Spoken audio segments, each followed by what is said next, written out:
Namaskar, Vanakkam, Namaskaram, Sat Sri Akal, Namaskar, Namasté le cinéma.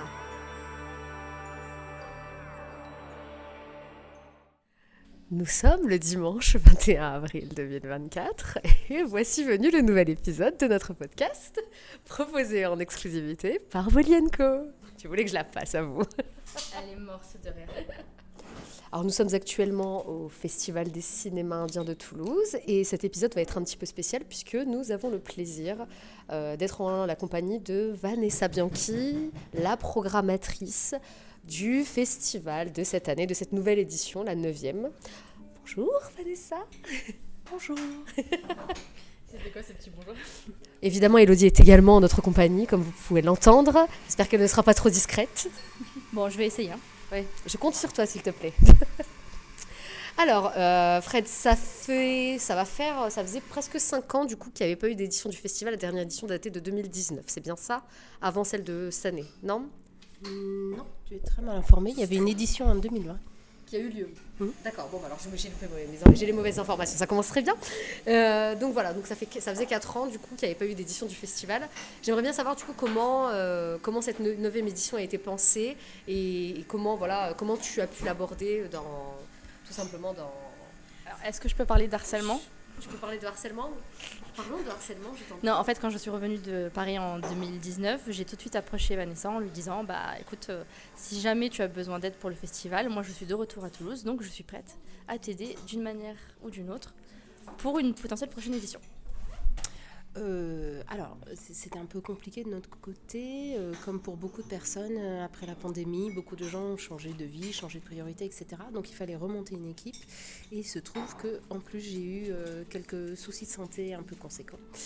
Et que je disais à Elodie, oui, mais t'avais qu'à arriver plus tôt. Voilà, maintenant c'est trop tard. Mauvais timing. C'est ça. Mais on est là, on est là. Comme quoi? Oui, et puis après, il me semble que c'est cet été où, lorsqu'on s'est vus, tu m'as dit, en fait, peut-être qu'on peut faire quelque chose cette année. Est-ce que c'est ça? Alors, il me semble que c'est ça. J'ai juste proposé aussi que, du coup, on parte sur une édition un petit peu plus modeste, histoire de voir si on arrivait à travailler ensemble, etc. Et que ce soit une vraie édition, bien sûr, mais juste un tout petit peu plus modeste. Et qu'après, on fasse un relancement en 2 temps, en fait, 2024-2025. Ok. Donc l'objectif, c'était d'abord de remettre le festival sur les rails, de voir comment ça allait se passer, puis ensuite de reprendre sur votre lancée, peut-être du coup en vue d'une 10e édition, j'imagine. Totalement. On y réfléchit déjà. Ah, mais c'est Je formidable. suis en train de me dire, en plus, 10e édition, faut faire quelque chose de bien, tu vois. Exactement. Et ben alors là, je pense que vous êtes bien tombés. Hein. Franchement, ça va être top, là, du coup. Et du coup, comment la programmation de cette édition, puisqu'on a du coup des films très éclectiques, a été pensée? Comment la sélection s'est faite, du coup? Puis toi qui es habitué à l'exercice, Fred, puisque... Alors c'est vrai que je suis habituée à l'exercice quand même depuis. Néanmoins, la situation est un petit peu différente parce que la situation a un peu changé. Enfin, la pandémie n'a pas été qu'une pandémie, bien sûr, elle a eu des conséquences à tout niveau, dans toutes les sociétés, tous les pays.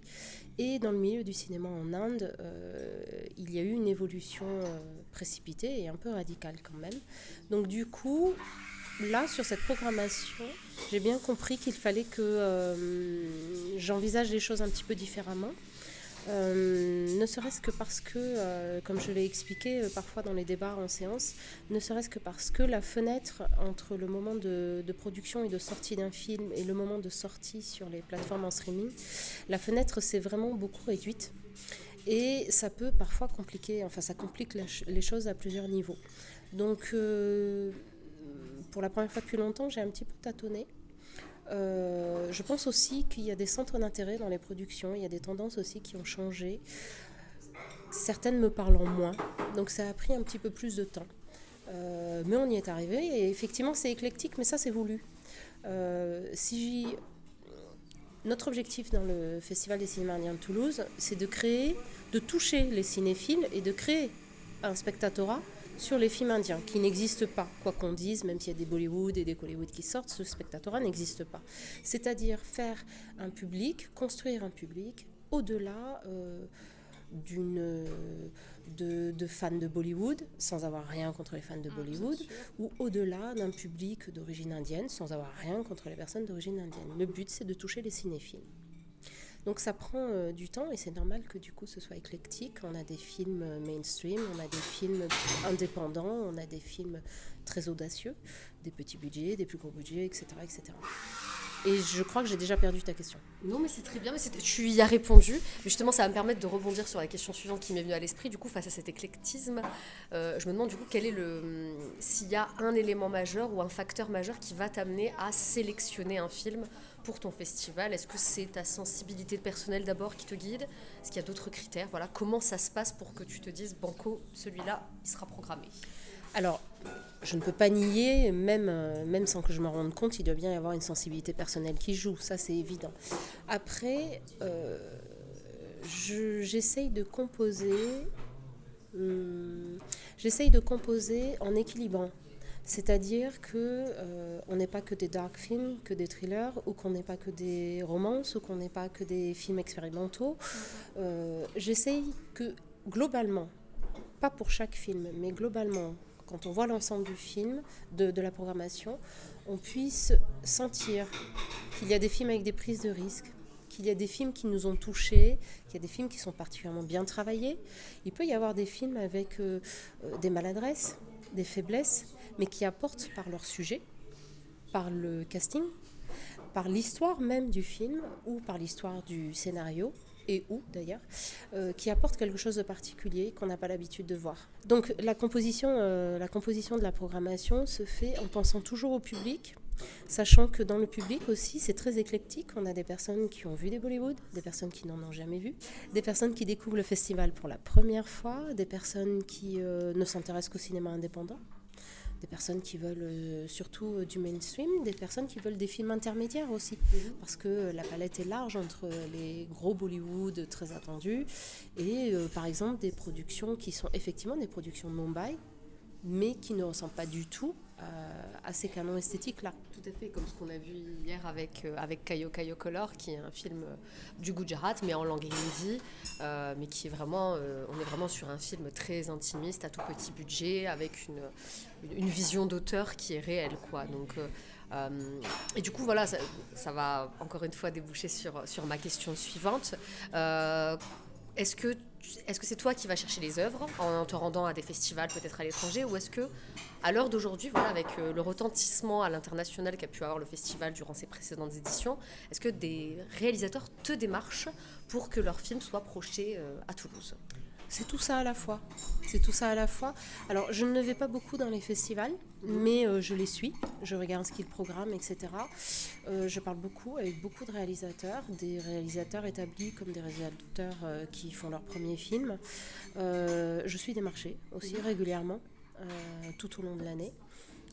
Quoi d'autre ? Et j'écoute aussi les conseils, parce qu'il y a quand même un film sur cette sélection qui émane d'une suggestion d'Élodie. Donc j'ai été le voir tout en disant t'es sûr, parce que je l'avais pas vu, hein. Mais le premier, je peux le dire là à ce stade, oui, c'était 12 Fails, c'était notre film d'ouverture, donc qui s'est retrouvé en ouverture. Ce film là, c'est Élodie qui m'en a parlé. J'ai hésité avant de le voir, pas du tout, il n'y avait aucun préjugé sur le film, mais sur le fait qu'il était déjà sur Netflix.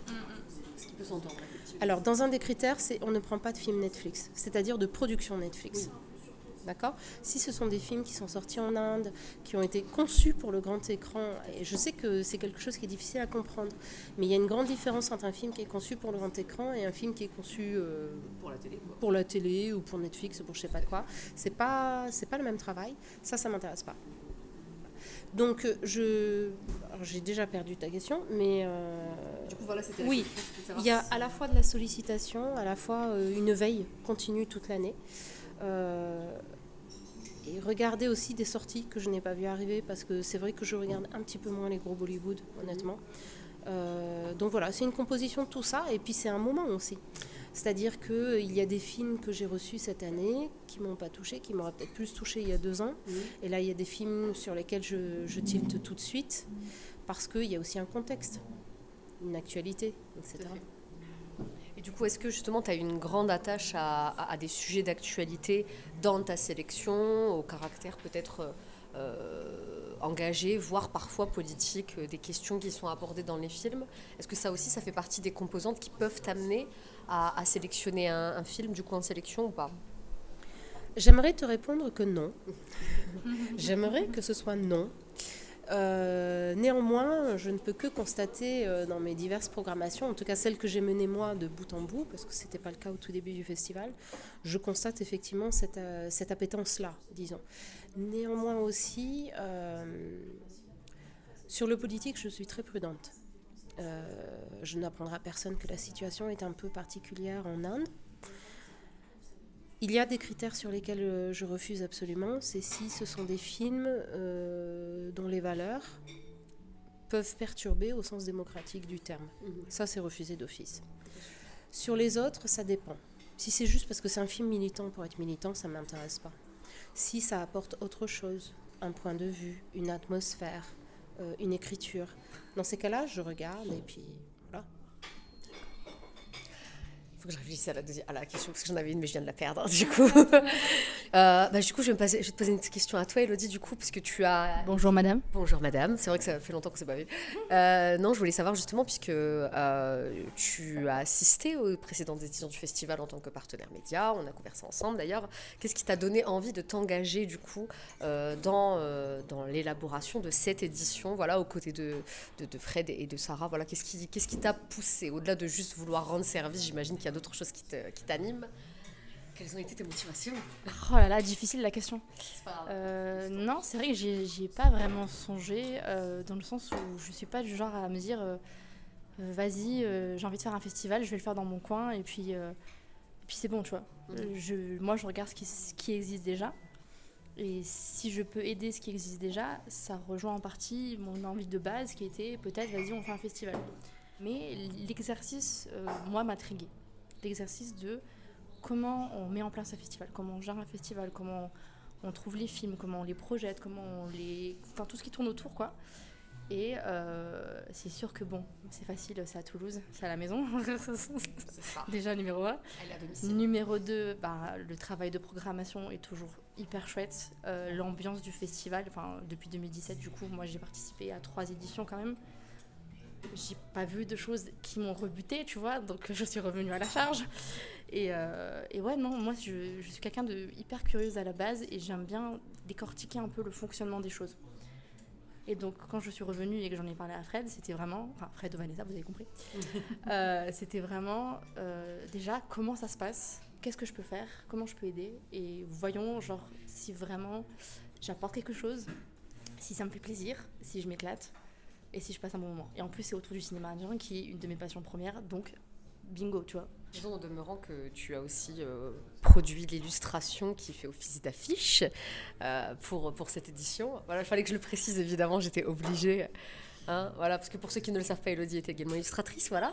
Mais voilà, du coup, ça j'étais bizarrement pas étonnée de voir tes créations sur... C'était l'idée ou c'est juste une proposition qui a été faite comme ça? Non, en fait, je suis juste un peu toquée. J'estime que si je n'arrive pas à faire quelque chose, il faut demander à quelqu'un, mais si je peux le faire, je le fais moi-même. Donc j'ai essayé quelque chose, je me suis dit si ça plaît, tant mieux, et on le garde et je continue et je m'éclate parce que j'adore faire de l'illustration de toute façon. Mais si je n'y arrive pas, effectivement, je vais chercher quelqu'un qui est professionnel et qui sait le faire et qui fera quelque chose de chouette, tu vois. Mais c'est vraiment juste moi-même qui... Je vois. Attends, j'essaye.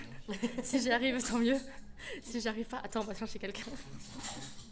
Mais c'était pas genre, allez, vas-y, c'est forcément moi qui allais le faire, tu vois. C'est d'abord j'essaye et on verra après ce que ça donne. Je vois. Toujours. Oui. Bon, après, moi, j'ai travaillé avec toi, donc je vois un petit peu comment tu réfléchis, mais voilà, c'est pour nos auditeurs. Du coup, par rapport aux précédentes éditions, puisque là, comme on le disait, c'est la 9e édition, le festival marque son grand retour. J'aurais bien aimé, maintenant, je vais peut-être m'adresser plutôt aux cinéphiles en vous. S'il y a un ou deux films qui vous ont particulièrement marqué durant les précédentes éditions, peut-être celles même en cours, voilà, des films qui ont marqué votre cinéphilie, qui ont été projetés au Festival des cinémas indiens de Toulouse. Le truc, c'est que j'ai déjà répondu à la question dans un des épisodes du podcast. Oh, flûte. Mais disons... C'est-à-dire que... C'était quoi? C'était l'épisode 50, 60, je sais plus. On avait fait un épisode, effectivement, sur lequel on revenait sur nos meilleurs souvenirs. 61 Je pense, oui, que c'était le 61, effectivement, mais on va revérifier ça. On mettra le lien en description. C'est pas grave. Mais du coup, toi, rappelle-le peut-être s'il y en a un qui te vient à l'esprit. Ah mais moi j'ai été traumatisée par Nanka Davoul, ça je le dirai toute ma vie, jusqu'à la fin de mes jours. Elle m'a fait des textos à l'époque parce que j'étais pas là lors de cette édition. Tu m'avais fait des textos en disant j'ai peur, qu'est-ce que c'est que ce film ? Non, mais il y en a plein. Mais je reparle aussi de Newton parce que Newton me faisait pas envie. J'avais pas envie de voir ce film. Et moi souvent je suis mon instinct avant de regarder un film. Si un film me fait pas envie, je vais pas le voir. Et quand j'ai vu qu'il était au festival, j'étais en mode flûte, festival du cinéma indien, je suis Boulienko, partenaire, je suis obligée, je vais devoir y aller. Et en fait, je me suis éclatée au visionnage. Et souvent, c'est ces films-là qui me marquent parce que c'est des films auxquels je ne m'attendais à rien, tu vois. Mais c'est ce qui se passe en festival. À toutes les éditions, il y a forcément un film qui me plaît et qui me marque. Tu vois. Après, je peux les citer, je les cite tous, mais on va y prendre 10 heures. Quoi. Ouais. Bon, déjà, là, c'est déjà. Il y a déjà l'épisode, allez écouter le truc. Voilà, c'est ça, n'hésitez pas à aller. On va laisser. Dans cet épisode, Fred ne nous donne pas son film ou ses films coup de cœur. Donc, on va te laisser la parole s'il y a un ou deux films. C'est vraiment la cinéphile qu'on s'appelle ça. Alors, sur l'édition en cours, j'en parlerai pas. Je donnerai pas mon coup de cœur. Pour l'instant, voilà. Bien sûr. Sur les éditions précédentes, en tant que cinéphile, ça va être compliqué d'en choisir. Mais faire un top 3 si vraiment. Je suis assez fière d'avoir programmé Nanka Davoul, qui est effectivement très perturbant. Je ne sais toujours pas le qualifier cinéphile uniquement, je précise, mais je suis très fière et je suis d'autant plus fière que quiconque se frottait à Bala pour lui demander les films se prenait des tartes en retour. Et je ne sais pas pourquoi, il m'a même envoyé un petit mot en perso pour me dire merci de projeter le film, etc. J'étais super émue, surtout que je pense qu'il a une facette monstre, mais bon, voilà. J'étais super émue, j'étais très, très fière de projeter cet ovni. Il y en a plein que j'ai beaucoup aimé, qui m'ont beaucoup touchée, qui ne sont pas forcément des films particulièrement marginaux ou indépendants ou je ne sais pas trop quoi. J'ai été très fière de projeter Pariyerum Perumal et là aussi de faire venir Marie. J'ai été très fière. Alors pardon, je dis chaque fois j'ai été très fière. J'arrête. Mais quand j'ai été chercher ce film Malayalam, Tondin Mutalam Dikshakyam, j'ai beaucoup aimé le projeter. Alors je vais éveiller les fans en vous. En plus, sachant que je l'ai obtenu en allant rencontrer Fahad Fazil. Voilà, avec qui jaloux, évidemment. J'ai enregistré l'entretien, qui en plus, et j'ai honte, je vous assure, j'ai extrêmement honte, m'a proposé de venir dîner avec son épouse le soir même et je ne pouvais pas dire oui. Je m'en remets toujours pas. Mon Dieu, t'as refusé un repas avec Fahad Fazil et Nazria oui. quand même. Oui, voilà. Voilà. Nous, on était de l'autre côté de la planète et on se disait mais pourquoi a-t-elle fait ça quoi ? Je ne sais pas et je m'en veux encore. J'ai beaucoup aimé les films de Lijo et celui qu'on a programmé nous, qui était Imayo, Rest in Peace. Lijo qui est un réalisateur, mais quand vous le rencontrez, c'est un humain d'une tendresse, d'une humanité, d'une finesse, d'une culture et avec une gentillesse. J'en reste encore émue en fait. On continue de parler parfois et j'en reste très émue. Mais je ne peux pas parler de tous, mais c'est vrai que c'est souvent associé à des rencontres. Là, je ne donnerai pas un film, mais je dirais que les premières fois... Enfin, on a projeté du cinéma tamoul dès le début. Mais on a vraiment pris un tournant, on projetait plusieurs, qui n'étaient pas faciles à avoir ou que les gens ne connaissaient pas à l'époque. Et je vais vous surprendre, mais on a reçu énormément de critiques. On recevait des messages, on a eu parfois des messages incendiaires sur le fait que le cinéma tamoul ne méritait pas d'être programmé et certainement pas sélectionné dans un festival de cinéma, qui ne méritait rien. Et c'est très rigolo parce que depuis, on n'arrête pas de me dire « c'est toi qui as amené ce cinéma tamoul indépendant en France ». Donc voilà. Mais à l'époque, je me souviens, on a reçu, je crois qu'une fois on a reçu des insultes. En fait, parce qu'il fallait pas projeter ces cinémas indépendants. Ça n'existait pas. C'était pas possible. C'était pas possible. Donc voilà, je t'ai pas donné des titres, mais c'est un immense souvenir pour moi d'être associée à ces choses-là. et j'espère bien continuer d'ailleurs. Par exemple, sur les cinémas du Nord-Est, je sais qu'en France, un festival arrivait à programmer des films népalais, etc. Du Nord-Est, pas tant que ça. Des 7 États du Nord-Est, pas tant que ça. Et par exemple, il y a un petit film qui est un peu passé inaperçu, Lady of the Lake. J'ai peur d'écorcher son nom, donc je ne vais pas dire le nom du réalisateur. Ce film-là m'a beaucoup touchée. Alors, les gens sont restés un peu perplexes, mais il y avait un grand travail de forme. Sur ce film-là. Et alors, tout en subtilité, il y avait aussi un travail politique derrière qui était intéressant. C'est un film Manipuri. Oui, je me rappelle. Donc je ne peux pas tous les citer, mais j'ai de grands souvenirs comme ça de films qui, d'un point de vue cinéphilique, sont très intéressants. Et sur cette édition, de ce point de vue-là, c'est au-delà du coup de cœur. Je ne donnerai pas mes coups de cœur. Mais d'un point de vue cinéphilique, j'ai adoré la prise de risque de Caio Color. J'ai vraiment adoré la prise de risque et l'humanité dans l'approche du cinéma, du réalisateur et de la productrice. J'ai fait très long. Mais c'est pas grave. Tu as noté le... Élodie. Juste, je me souviens d'une anecdote par rapport à Lady of the Lake, où je vais afficher Asma. Moi, je m'en souviens d'une aussi, je sais pas si c'est la même. Alors non, mais moi en fait, je me souviens qu'on est sorti de la séance et qu'Asma m'a regardé en me disant « Mais je peux pas écrire une critique sur ce film ?» J'ai rien compris, qu'est-ce qui s'est passé? Et là, Ma décharge, je venais juste d'arriver. Je me rappelle que c'était la première séance, la première soirée. Je crois que je m'étais tordu la cheville la veille en plus. Donc, je sais pas si tu te souviens, mais ma cheville avait enflé pendant. cherche pas, ne donne pas des excuses, Asma. Tu t'es juste sortie de là. Après, j'ai essayé de faire des recherches derrière quand même sur le travail du réalisateur, sur sa démarche, mais ça avait été un exercice compliqué que d'écrire. Et j'arrivais même pas à poser des mots sur ce que j'avais ressenti. Mais non, mais Je m'étais pas ennuyée. Je savais pas dire si j'avais aimé ou pas, mais tu sais, c'est comme quand tu sors et t'as une espèce de blackout et tu te dis, mais qu'est-ce que je viens de vivre? Je sais pas, je suis pas capable de... Mais c'est intéressant les expériences comme ça. Ouais. Alors moi j'ai une anecdote nettement moins glorieuse sur la projection de ce film, que soit vous avez oublié, soit vous êtes assez gentil pour ne pas ressortir. Nous étions dans des conditions de projection qui étaient absolument épiques. Je tairai le nom du lieu de projection. Et on s'est retrouvés avec un écran coupé en deux, avec un écran où il y avait l'écran classique avec l'image du film et un carré dans un angle de l'écran qui reprenait le film. Ouais.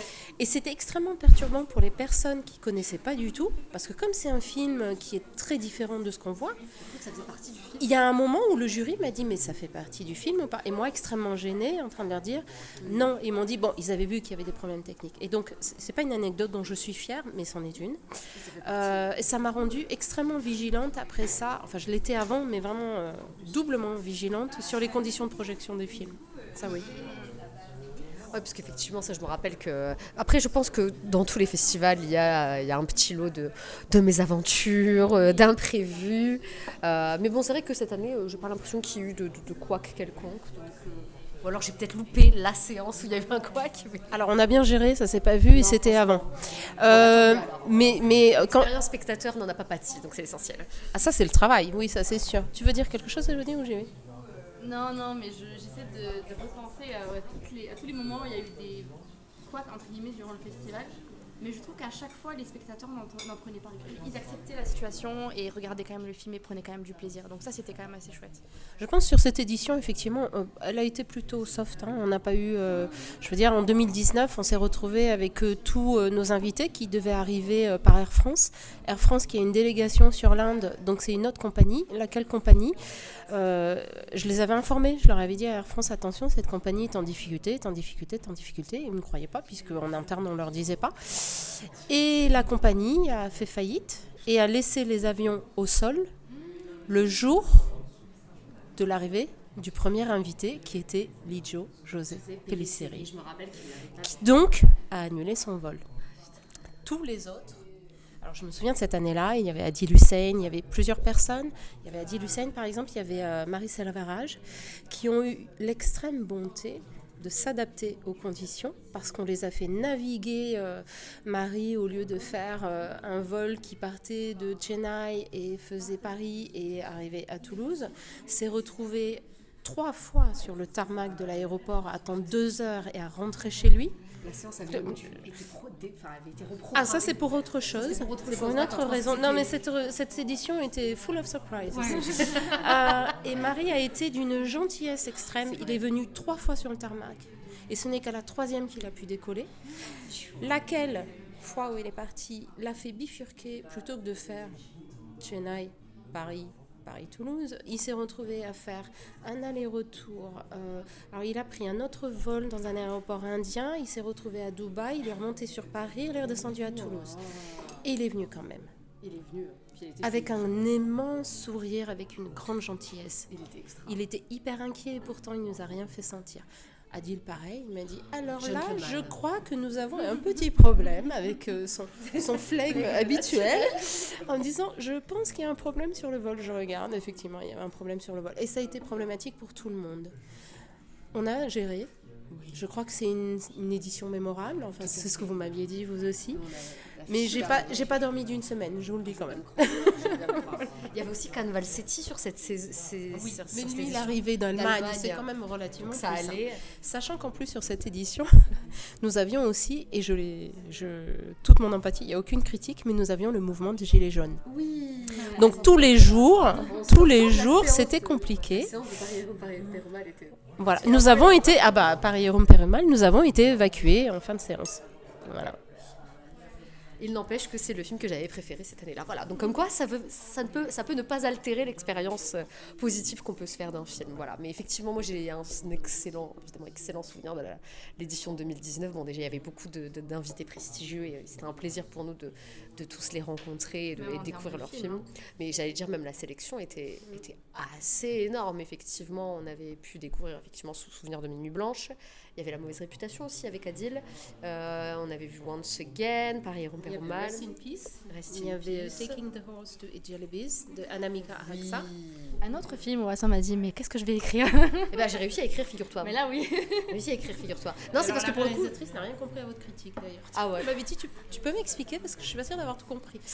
Peut-être que c'est nous qui n'avions pas compris. Mais en fait, le film pour le coup était très dense. Il y avait énormément d'informations. Ah là, on était sur un film expérimental. Hein, Oui, c'était vraiment très avec expérimental. des incrustations à l'écran, Oui. des allées-venues, de la fiction, de la réalité. C'était filmé dans un quartier qui était en démolition aussi. Donc il y avait une guerre entre les personnes qui essayaient que leur quartier ne soit pas démoli. Enfin, c'était très compliqué. Mais du coup, comment ce film-là, ou par exemple comment un film comme Souvenir de mes nuits blanches se retrouve en sélection? Est-ce que c'est les réalisateurs qui t'ont démarché ou est-ce que c'est toi qui est tombé dessus sur une bande-annonce ou enfin qu'est-ce qui s'est passé aussi, tu vois? Alors ça, c'est ma seule et unique expérience du festival de Mumbai. Ah. La seule. Et je vais même dire, c'est l'une des 2 seules séances auxquelles j'ai assisté dans le cadre de ce festival parce que ça m'a tellement gonflé comment c'était organisé que je suis partie. On a ouï dire Voilà. effectivement que. Mais quelqu'un, avant que je dise, j'ai commencé à dire là ça va pas le faire, j'arrive pas à m'adapter à cette organisation, j'arrive pas à booker des réservations. Quelqu'un m'a dit mais il faudrait que tu vois ce film-là. D'accord ? Mais comment je fais si j'arrive pas à réserver ?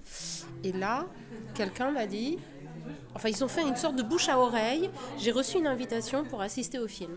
Ah. C'est l'un des rares auxquels j'ai pu assister. Et j'ai rencontré la réalisatrice. Et alors j'ai été très impressionnée par le film, très perturbée aussi. Et puis c'est les salles à l'indienne, c'est-à-dire que c'est archi plein, ce qui n'est pas le cas chez nous, on va le dire quand même. Et on a parlé après. On a parlé beaucoup, elle m'a beaucoup touchée. On s'est revus plusieurs fois à Mumbai après cette édition. Elle m'a beaucoup touchée parce qu'en fait, elle a vendu sa maison et elle s'est endettée pour produire le film. Wow. Il n'y avait pas d'argent. C'est quelqu'un qui a une grande réputation en Inde, mais c'était son premier film. Elle avait à l'époque 50 ans, je pense. C'était son premier film. Mais c'est une professeure d'art dramatique dans la meilleure école de Delhi, de l'Inde d'ailleurs, d'art dramatique. Et c'est une personne absolument passionnante. Je l'ai enregistré, j'ai toujours pas mis au propre l'entretien. Je l'ai enregistré en octobre 2022. Et en fait, c'est tellement riche qu'on s'est dit qu'il faudra en faire 2, 3, 4 des entretiens où elle me raconte sa vie. C'est passionnant. Ce film-là aussi, c'est vrai, je ne l'ai pas donné. C'était une belle idée de le prendre et c'est nous qui avons fait. C'était une première française. Il y a eu beaucoup de premières françaises finalement pour beaucoup de films. Beaucoup de premières françaises, on a eu une première mondiale et on a eu beaucoup de premières européennes aussi. Franchement énorme. Et du coup, par rapport, moi je vais revenir sur Pareil et Romper au mal parce que c'est personnellement en tout cas un visionnage qui m'a beaucoup marqué. J'aimerais bien savoir du coup comment le film, comment tu as découvert le film, comment il est arrivé jusqu'à toi, je dirais. Ah, ça, c'est fou, je m'en souviens pas. C'est vrai. J'ai dit, ah si, vaguement, je ne savais pas comment atteindre Marie. Et je voulais voir le film, je ne l'avais pas vu. Alors là, c'est un truc fou du Tamil Nadu. Parce que c'est vraiment, ça c'est un truc que je vis surtout au Tamil Nadu. J'ai lancé à la cantonade à 2-3 personnes qui ne sont pas dans le cinéma du Tamil Nadu. J'ai dit, j'aimerais voir le film pour voir si je le prends en sélection. Et dans le lot, il y a une personne qui s'est dévouée du tonnerre pour remonter de fil en aiguille, de bouche à oreille, machin, jusqu'à attendre quelqu'un, une petite main de la maison de production, parce que la personne qui voulait m'aider avait vu le film et était trop heureux que j'ai cette idée. Et donc, à un moment, j'ai reçu un appel d'un monsieur qui me dit, voilà, je suis un assistant de Marie Salvarage, bon, en anglais bien sûr, et qui me dit, je reçois un message WhatsApp comme ça, qui me dit, voilà, j'ai cru que c'était une blague en fait au début, et il me dit, non, c'est pas une blague, il paraît que, machin, une vidéo. Donc je dis oui, mais par contre, je veux voir le film. Il me dit, ah, mais non, mais, je dis, ah non, moi je sélectionne pas de films que j'ai pas vus. Donc il y a eu une petite discussion en interne, je sais pas trop ce qu'ils ont fait, j'ai réussi à voir le film, et j'ai dit, ok, je le prends. J'ai dit, mais par contre, je voudrais que le réalisateur vienne. Et là, il me dit, ah, mais non, le réalisateur, mais non. Je sais pas trop quelle était, je sais pas si c'est Marie qui était pas très confiant à venir seule. La peur, peut-être, parce qu'il ne parle que tamoul, etc. Oui, voilà. Je sais pas trop ce qui s'est joué, mais en tout cas, il y avait un enjeu. Donc, on a passé un moment à discuter, et je leur ai dit, je peux très bien prendre le film sans Marie, mais j'ai vraiment le sentiment qu'il faut que Marie vienne. Et il m'a dit oui. Et donc on a tout organisé. Alors je dirais pas, ça s'est très très bien passé avec la production, ça s'est un peu moins bien passé sur d'autres plans avec d'autres personnes. Mais il est venu, et avec les péripéties que je vous ai indiquées en plus. Il a bien fait de venir, parce qu'il a remporté le prix du public, le prix de la critique et le prix du jury. Et ben voilà. Et alors c'était très rigolo, parce qu'il a fait un premier discours, prix du public, il a fait un deuxième discours, prix de la critique. Il est arrivé au prix du jury. Je me souviens encore de l'éclat de rire d'Adi Lucen dans le cinéma parce qu'il était là et il a fait. Et puis il cherchait quoi dire parce qu'il savait plus quoi dire d'original. Et là, je me souviens encore de l'éclat de rire d'Adi Lucen parce qu'il trouvait pas quoi dire. Quelqu'un de très touchant. J'ai beaucoup apprécié de le rencontrer. Puis depuis, il a fait ses armes au cinéma tamoul. Dernièrement, c'est lui qui dirigeait Mamannan avec Fahad Fazil, Diana Midi Staline, donc voilà.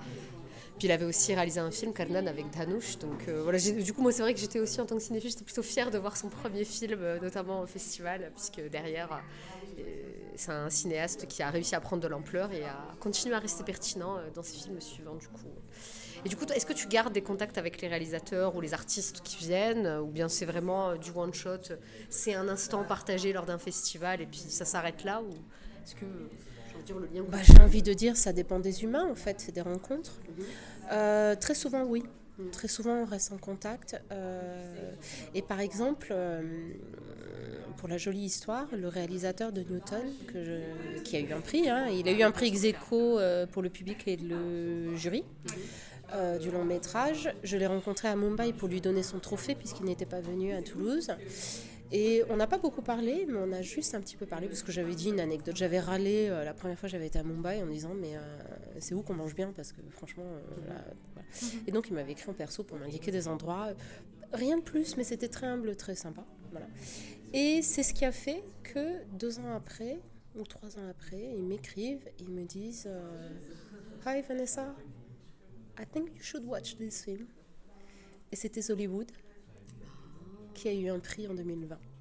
Et bah comme quoi. Il y a des rencontres film, comme ça. Ouais. Bon bah écoute, alors je regarde juste l'heure puisqu'on a un timing à respecter, effectivement, puisque après on est dans les temps. Ok. Qu'est-ce que j'allais dire ? Encore une fois, j'ai perdu ma question, sinon tout va bien, il n'y a pas de problème. Je voulais savoir du coup quelles étaient aujourd'hui les ambitions du festival, puisque effectivement vous revenez après une pandémie qui a fait quelques dégâts, mais vous revenez, et puis on est sur une belle édition avec une magnifique sélection. vos envies, vos aspirations, vos ambitions pour les éditions à venir. Si on doit projeter le festival sur peut-être les 5 prochaines années, on s'autorise tous les fantasmes. Hein. Qui commence? Voilà. Qu'est-ce que vous voudriez? Déjà, si je reprends juste ce que disait Fred tout à l'heure, donc on est revenu sur une idée, de faire ça en 2 temps. Donc déjà cette première partie qui était une petite édition pour relancer, ramener déjà quelques films, voir comment ça se passe, voir si on pouvait travailler ensemble, voir si les gens pouvaient revenir, etc. Machin. Et forcément, l'édition de l'année prochaine, on va essayer de revenir sur quelque chose comme tu avais fait en 2019, j'imagine. Quelque chose de beaucoup plus ambitieux, beaucoup plus grand, avec plus de films. Moi, encore mieux qu'avant la pandémie.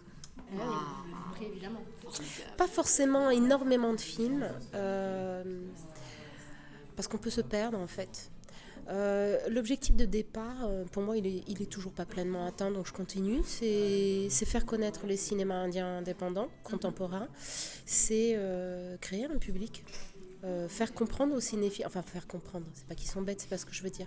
Faire connaître aux cinéphiles l'intérêt du cinéma indien. Je ne m'adresse pas à des Français ou à des Indiens ou à des ceci ou à des cela. Si je m'adresse à une catégorie, je m'adresse aux cinéphiles. Et tout le monde peut l'être. Donc ça, c'est mon objectif. À mes yeux, il est toujours pas 100% atteint, donc on continue. Et sinon, en termes d'ambition, c'est faire encore mieux qu'avant la pandémie. Donc je dirais idéalement partir entre 10 et 15 films. Je parle de longs métrages, parce que les courts métrages, je les mets à part. 10-15 films. Surtout travailler la venue des invités. Alors le professionnalisme non, parce que je pense qu'on est très bien, on est super professionnels et ça j'en suis très fière et voilà, il n'y a pas de raison que ça change. Mais travailler sur la venue des invités, les échanges,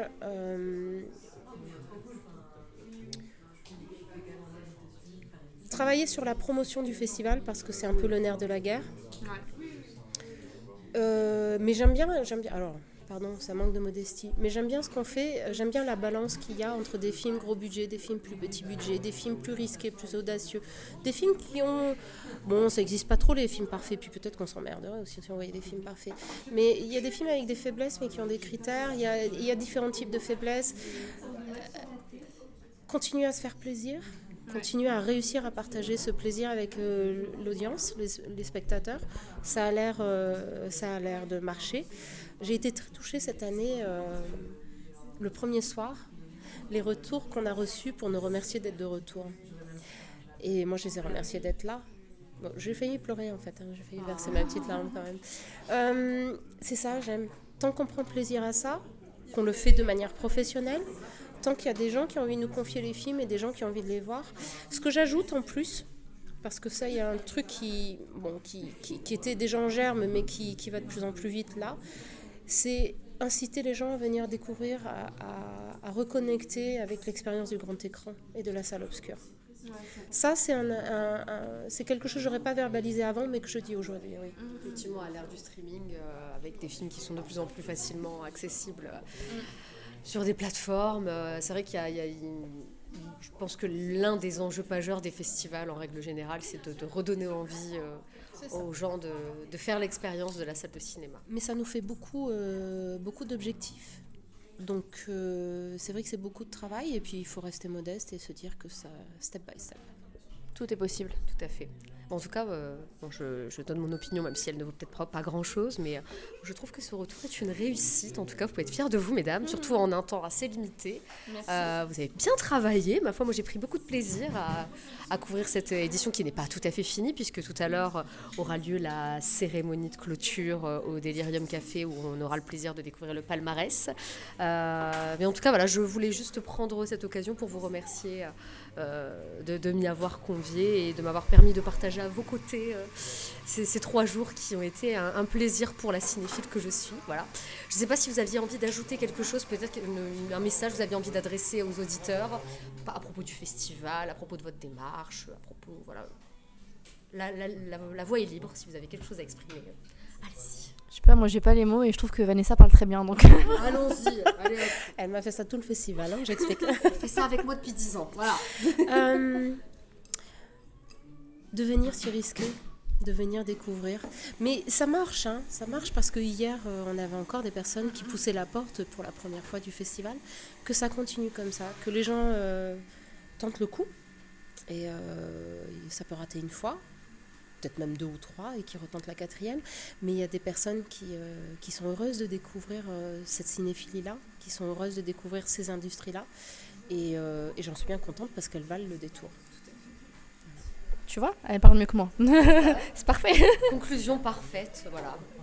Je pense qu'il n'y a plus rien à dire. Merci à tous les auditeurs et auditrices qui se seront attardés sur cet épisode un petit peu spécial qu'on vous a livré donc, en plein cœur de la Ville Rose, sur la dernière journée du Festival des cinémas indiens de Toulouse pour la 9e édition. On est certains de se retrouver dans très peu de temps pour la 10e.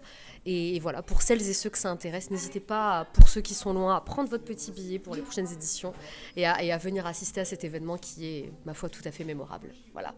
Tu l'as fait d'ailleurs, toi tu as pris un billet. Je l'ai fait, c'est la 3e fois que je le fais, honnêtement. Je prends toujours beaucoup de plaisir à le faire et je suis toujours très contente de venir et de découvrir des films que j'aurais peut-être pas eu l'occasion de voir dans un autre contexte. Donc vraiment, je vous invite à vivre la même expérience que moi, tout simplement. Merci de nous avoir accueillis au micro, là, pour cette émission-là. Et j'espère que tu auras le temps de parler dans quelques heures des prix qui seront attribués. C'est l'objectif, on va essayer de se caler un petit temps pour parler du palmarès effectivement de cette édition. Voilà, encore un petit peu, quelques heures de suspense, mais on en parlera ensemble, ne vous inquiétez pas. Voilà. Merci. Merci à vous. J'ai adoré être Madame Micro. Rebonjour chers auditeurs et chères auditrices. Alors, je vais être tout à fait honnête avec vous. Élodie et moi-même étions si excités après la cérémonie de clôture du Festival des cinémas indiens de Toulouse qu'on a littéralement oublié d'enregistrer pour vous les résultats. Mais ce n'est pas grave, maintenant je suis rentrée, ça fait quelques heures que je suis de retour chez moi et je prends quelques minutes pour vous annoncer le palmarès de cette 9e édition. En effet, plusieurs films étaient en compétition, aussi bien dans la catégorie des courts-métrages que des longs-métrages. Le lauréat du prix du court-métrage est If de Tathagata Ghosh. C'est effectivement sa 2e victoire dans cette catégorie après avoir remporté le prix du court-métrage il y a quelques années pour Doito qu'il avait déjà soumis au Festival des cinémas indiens de Toulouse. Et on lui transmet évidemment toutes nos félicitations. Le prix du public pour les longs-métrages qui étaient projetés et en compétition pour cette 9e édition est remporté par 12 Fail de Vidhu Vinod Chopra. C'était effectivement l'un des grands favoris de cette sélection. Personnellement, c'était mon préféré. C'est d'ailleurs l'un des films que j'ai préféré l'an dernier. Et je suis évidemment ravie que ce film l'ait emporté. Il faut dire que la concurrence était rude, puisqu'en face, il y avait notamment Footprints on Water, pour l'une de ses premières européennes, avec évidemment au casting l'excellent Adil Hussein qui vraiment porte l'œuvre. Il y avait également Last Film Show de Pannaline que nous avions eu le plaisir avec Élodie de découvrir l'année dernière lors du Festival de Cannes et qui était effectivement une belle réussite.